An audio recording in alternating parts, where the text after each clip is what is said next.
Quem luta por independência, luta por igualdade? Não sei, ainda mais no século XIX. Ah, professora, se foi influenciado pelo iluminismo, sim. Não. Isso não é uma ciência exata, gente. Isso aqui é uma ciência humana. Então vamos lá, são seres humanos que a gente está conversando aqui. E hoje o nosso tema é falar da independência da América Espanhola e do Haiti. Tem uma grande diferença. E já vou dar um spoiler para você. Vou fazer um paralelo, logicamente, com a independência do Brasil. Por quê? Porque é isso que você tem que saber. Sempre comparar a história geral com a nossa história. É isso que o Enem cobra, é isso que o vestibular cobra, e é isso que você vai ter se ficar até o final desse vídeo.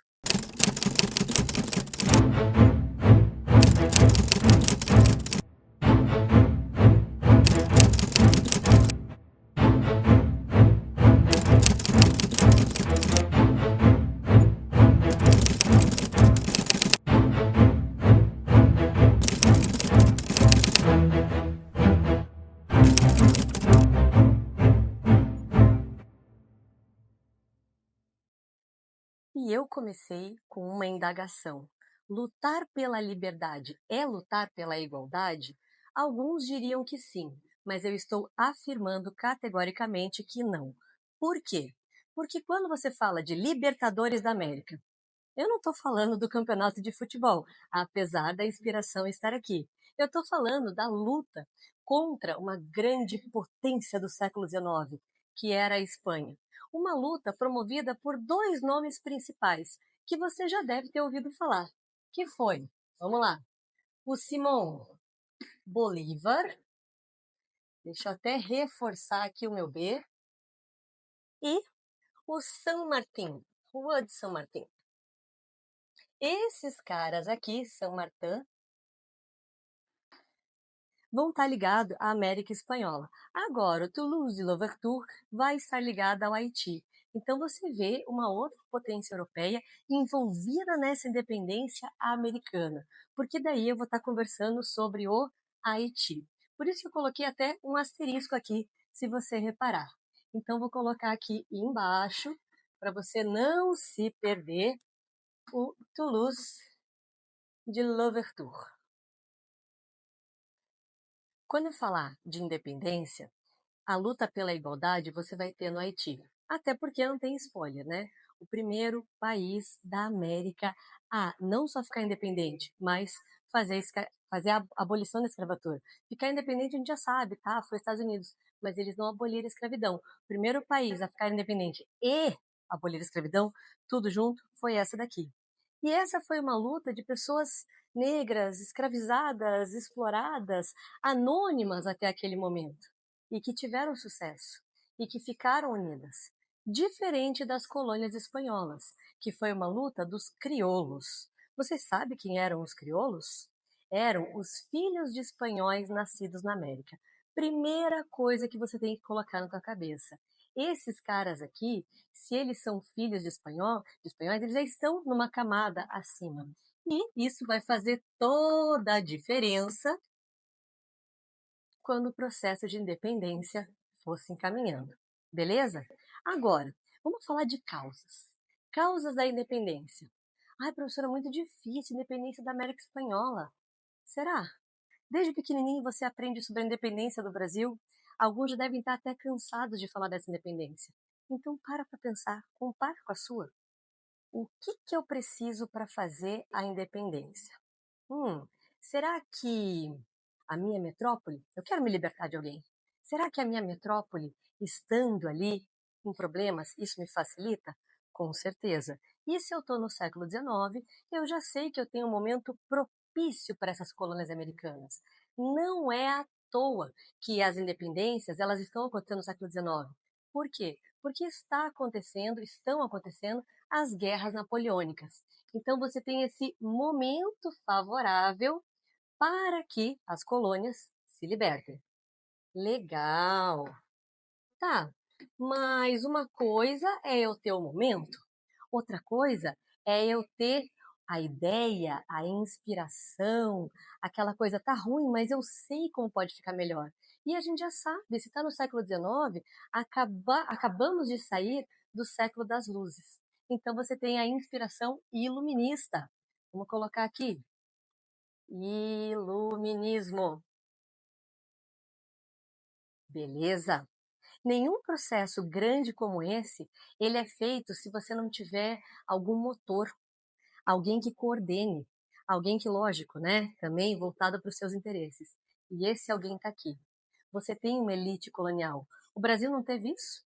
Não foi? Vamos fazer o paralelo. Eu prometi para você o paralelo e vão ter vários paralelos. Não foi o José Bonifácio que organizou um abaixo-assinado convencendo Dom Pedro I, o futuro Dom Pedro I, a ficar no Brasil, o que ele faz no dia 9 de janeiro de 22, o famoso Dia do Fico. Então você teve essa elite conduzindo o processo de libertação da metrópole, fim do pacto colonial, beleza, mas igualzinho no Brasil acontece aqui, na América Espanhola, sem mudar aquela estrutura latifundiária, escravocrata de monocultura voltada para exportação.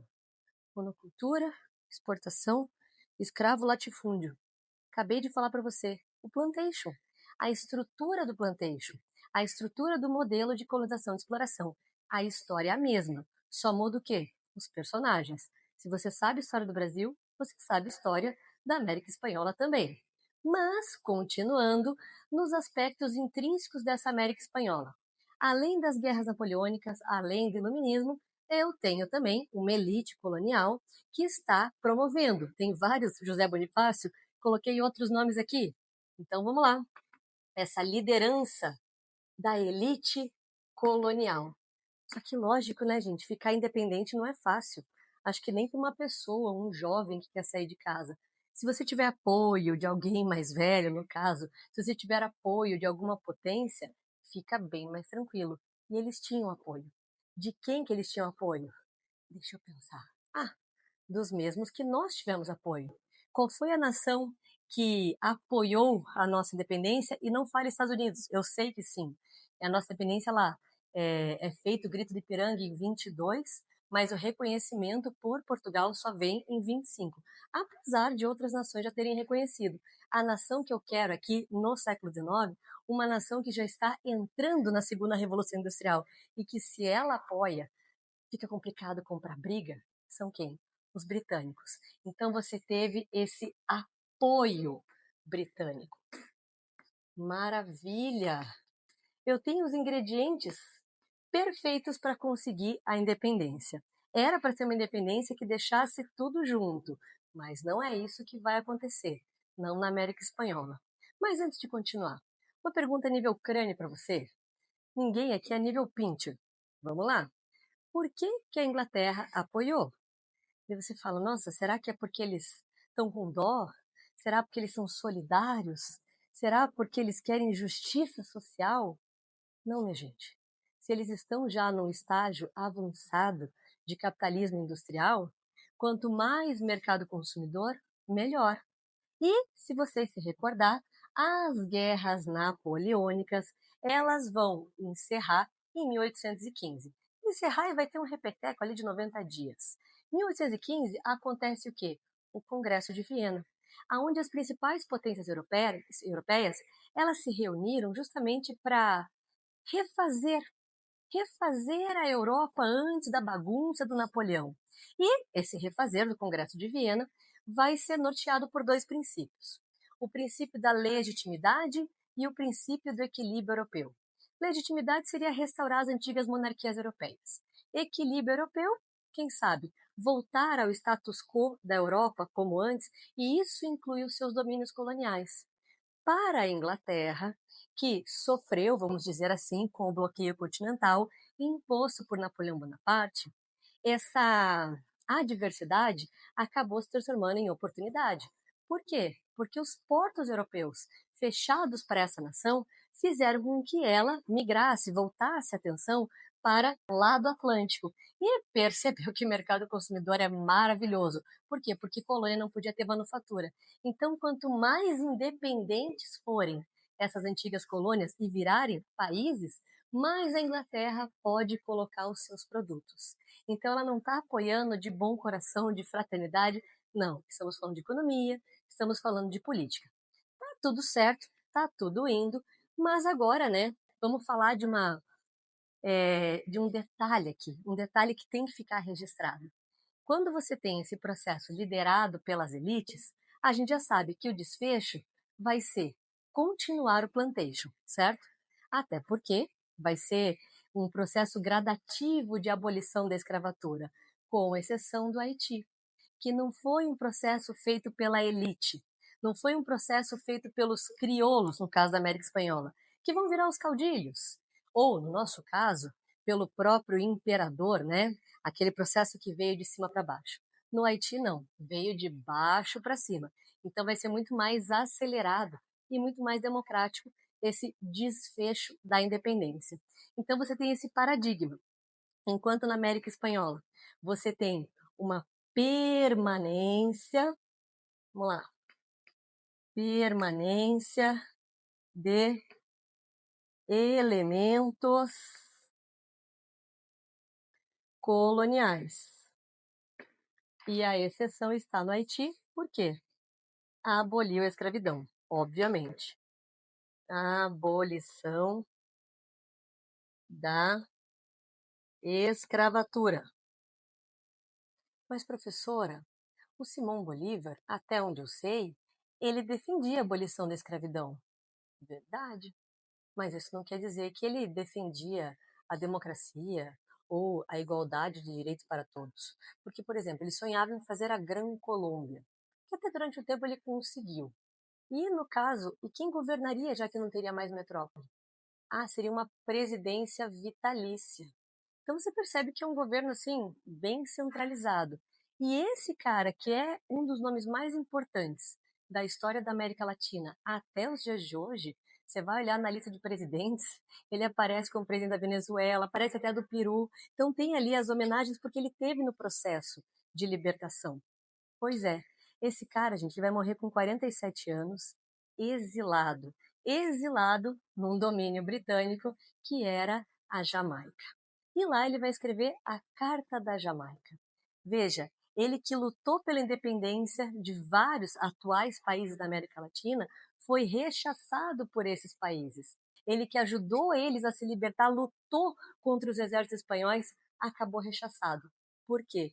Justamente por essas duas posturas dele que traziam, vamos dizer, uma insatisfação por parte de uma elite local, que eram os crioulos.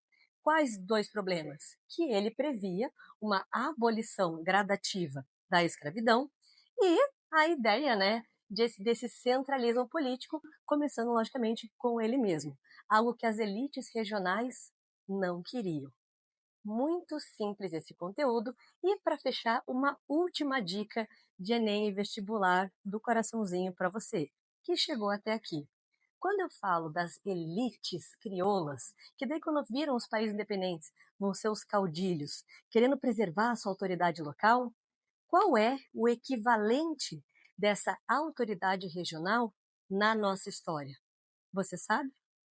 Se não sabe, eu vou te contar agora. Eram as câmaras municipais, eram os homens bons.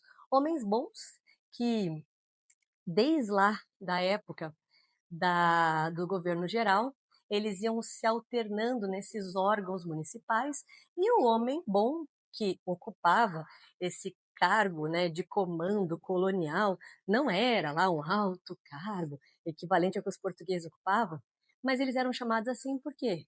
Porque eles tinham cabedal. Cabedal era terras, era mão de obra, que durante um tempo, inclusive, foram os indígenas. Beleza, minha gente? Se você gostou, se chegou até aqui, dá um like, se inscreve no canal e me manda um comentário aí se quiser que eu fale de um outro assunto. Até mais!